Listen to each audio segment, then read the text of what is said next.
Chers amis poditeurs qui voulaient connaître le futur, bonjour. À la fin octobre, l'incroyable société ByteDance annonçait la création d'une marque EdTech, notamment pour bénéficier à plein de l'effet bénéfique de la Covid sur ce secteur. Car oui, mesdames, messieurs, on dit toujours la Covid. Deux petits rappels. D'abord, ByteDance, c'est la société qui édite parmi les applications les plus bankable des dernières années. On parle de TikTok en Occident, mais aussi et surtout de Genri, Toutiao et de Douyin en Chine. Encore plus intéressant, on parle de milliards d'utilisateurs actifs quotidiens, dont une grande partie de jeunes.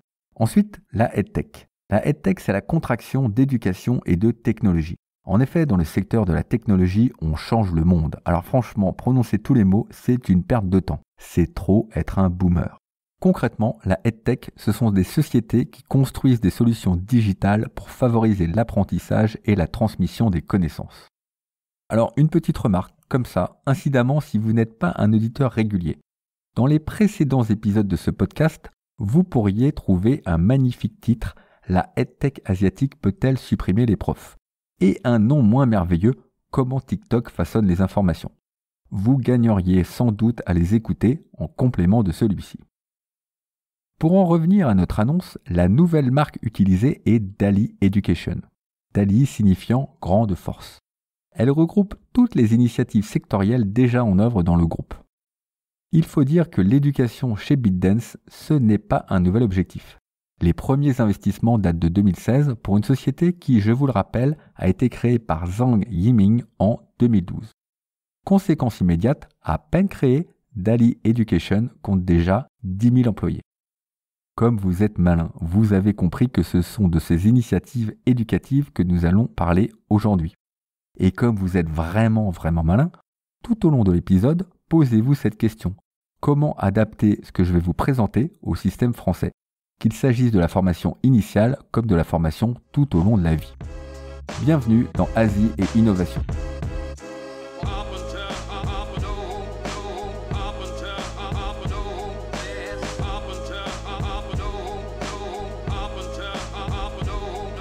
Pour bien débuter, comme d'habitude, présentons l'épisode à ma balèze de mère. Alors maman, comme je te l'ai déjà expliqué, les innovations technologiques sont en train de révolutionner le monde de l'éducation. Aujourd'hui, je vais te parler des nombreuses initiatives menées par ByteDance, un des nouveaux leaders mondiaux des applications de divertissement.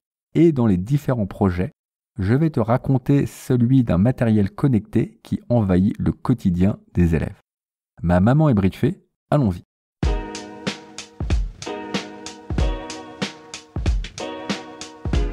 Alors vous êtes peut-être sceptique sur cette initiative, mais ce serait mal évaluer le potentiel de marché. Un institut de recherche prévoit que le marché du matériel intelligent pour l'éducation des enfants âgés de moins de 12 ans atteindra 500 millions d'euros d'ici 2022.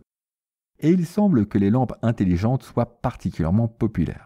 Dans le dernier rapport du China Internet Network Information Center, on apprend par ailleurs que le nombre d'utilisateurs de l'éducation en ligne atteindra 423 millions. De son côté, iMedia Research estime que le marché chinois de l'éducation en ligne est de 64 milliards de dollars. Et il nous donne également le nombre d'utilisateurs de l'éducation en ligne de la maternelle au lycée, qui est lui de 37 millions. Tout ça en 2020. Il y a donc un très gros potentiel d'équipement hardware, mais aussi de consommation de services comme ceux que je vais vous expliquer. Dernier point, ce marché est très attirant, mais ultra concurrentiel. D'ailleurs, Chen Lin, VP de ByteDance et grand chef de DALI Education, a déclaré en juillet 2020 que l'unité ne devrait pas être rentable avant les 3 prochaines années. Pour les autres grands chiffres de la EdTech mondiale, je vous renvoie à l'épisode sur la EdTech asiatique.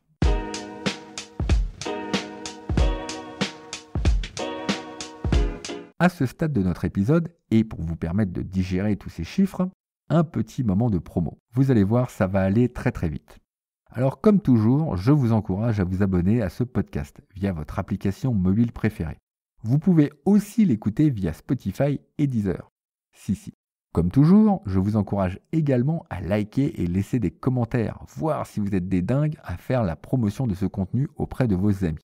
Et puis surtout, n'oubliez pas cette nouvelle qui fait trembler le monde du web, le lancement depuis quelques semaines d'asiinnovation.fr. Asie Innovation au pluriel, toutattaché.fr.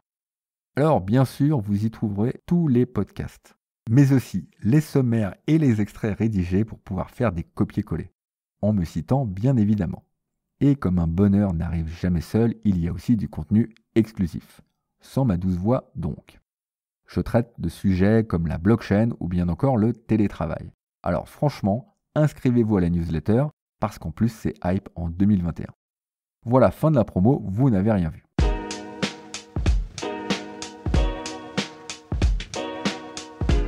Revenons-en aux services proposés par ByteDance, même si je ne vous ferai qu'une petite sélection personnelle et tout à fait subjective. En 2018, ByteDance a créé la plateforme d'enseignement individuel en ligne de l'anglais GoGoKid. En gros, elle met en relation de jeunes Chinois avec des professeurs nativement de langue anglaise. GoGoKid embauche des enseignants aux États-Unis et au Canada. Mais dans une déclaration au Times, il est affirmé que plus de 90% de ces 4000 enseignants sont basés aux États-Unis. Ce qui pourrait poser un problème compte tenu des décrets anti-TikTok et ByteDance de Trump. L'objectif de GoGoKid, c'était de tailler des croupières à l'une des stars chinoises de la tech, VIP Kids, que je vous présentais en détail dans l'épisode sur la tech asiatique. À bon entendeur, nos amis de ByteDance ont mis un peu d'argent sur la table, dans une enveloppe rouge évidemment. Ils ont notamment engagé la chanteuse chinoise Zhang Ziyi comme ambassadrice de la marque pour faire la promotion sur Douyin. A priori, c'est raté ou surdimensionné puisque 70% des employés ont été licenciés en avril 2019 avec cette déclaration magique d'un représentant de ByteDance, je cite, « Cette opération visait à optimiser le personnel dans une fourchette normale pendant la période d'évaluation des performances. » Autre initiative intéressante, bien qu'imprononçable pour moi, Wawazhuxi, qui se traduit par « très bon travail ». Il s'agit d'une application dite de connaissance, c'est-à-dire que vous pouvez accéder à des vidéos, de l'audio, des articles pour vous apprendre tout un tas de trucs. Cela va de la productivité aux affaires, en passant par les cultures et le contenu éducatif destiné aux enfants. Alors non, ce n'est pas nouveau, il y a même deux gros concurrents, Himalaya et Dedao. Et pour ByteDance, c'est en plus une vraie révolution car il s'agit d'un modèle payant, quelques dollars par mois, alors que la société est spécialiste de la publicité. Citons également l'acquisition de KingBuy, une plateforme de cours en ligne pour les enfants de la maternelle à la terminale, ainsi que Open Language, qui, elle, cible les adultes, via des conférences préenregistrées. Mais je vous l'ai dit, les initiatives sont multiples. Par exemple, ByteDance est devenu un actionnaire de référence de Hope and Rising.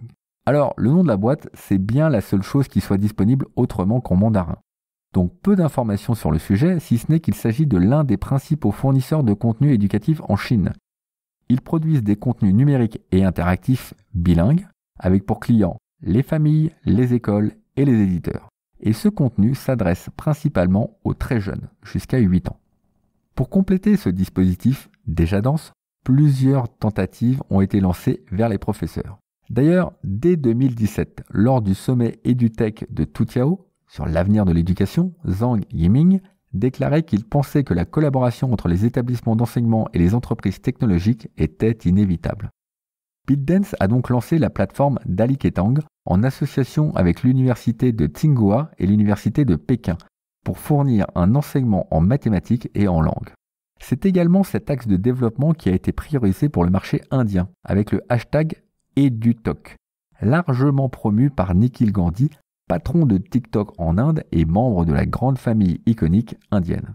En parallèle, des accords ont été signés avec des edtech locales, Vedantu ou encore GradUp. La récente décision de l'Inde de bannir TikTok aura sans doute un impact sur cette stratégie, d'autant plus que Google, dirigé par Sundar Pichai, qui est indo-américain, a annoncé vouloir investir 10 milliards pour aider à la transition numérique du pays et que dans ses axes de développement, il y a tirer parti de la technologie et de l'IA pour le bien social dans les domaines comme la santé, l'éducation et l'agriculture. Pour finir cette revue qui commence à ressembler à une litanie, le propriétaire de TikTok a créé une société d'édition technologique appelée Boxu, création le 17 mars 2020. Boxu signifie érudit et elle a dans son champ d'activité le conseil en éducation, les études de marché, les affaires publiques et les services de logiciels de base. Tout un programme qu'il faudra suivre avec intérêt. Et pourtant mes amis, le monde est injuste, même pour ByteDance, puisqu'aucune de ces applications ne s'est imposée. Open Language s'est classé environ 70e dans la catégorie éducation sur l'App Store chinois, tandis que KingBuy est arrivée, elle, à la 450e place. Alors, pourquoi s'obstiner, me direz-vous? Eh bien parce que nous l'avons vu, le marché est énorme et qu'il est fragmenté. Les 3 ou 4 plus grands acteurs prennent moins de 5% de la part de marché de l'enseignement en ligne pour les élèves de la maternelle à la terminale. Et en plus, il reste un grand marché inexploité, en particulier dans les petites villes de 3e ou 4e rang. Petites villes, on s'entend, on est en Chine. De quoi espérer pour TikTok, qui dispose de 2 compétences technologiques majeures dans ce marché. Première compétence, la maîtrise absolue de l'intelligence artificielle. Et également celle du live streaming.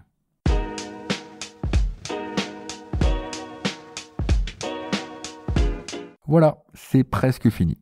Presque, puisque vous le savez désormais, il y a une information en plus à la toute fin de l'épisode dans même pas 1 minute. Avant toute chose, merci de votre écoute. J'espère que vous avez pris du plaisir et que vous avez appris plein de choses.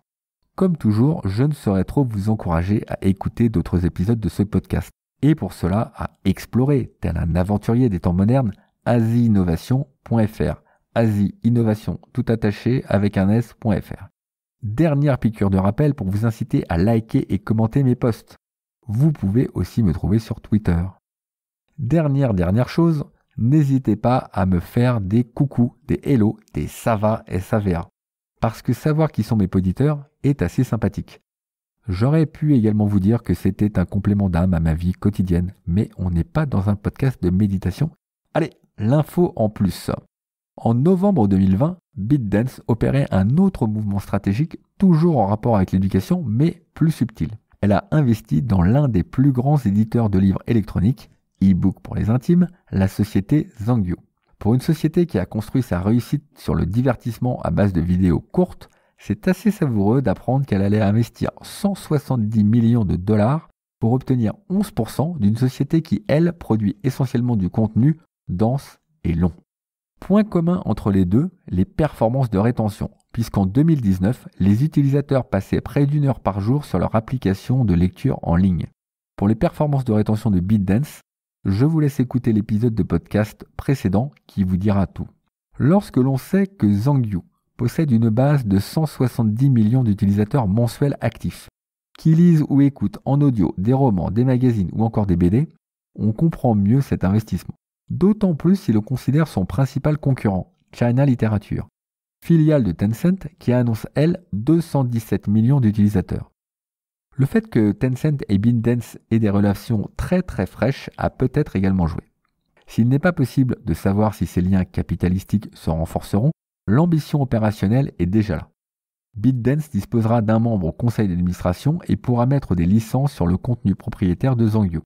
En contrepartie, ByteDance fournira toute son expertise technologique et marketing.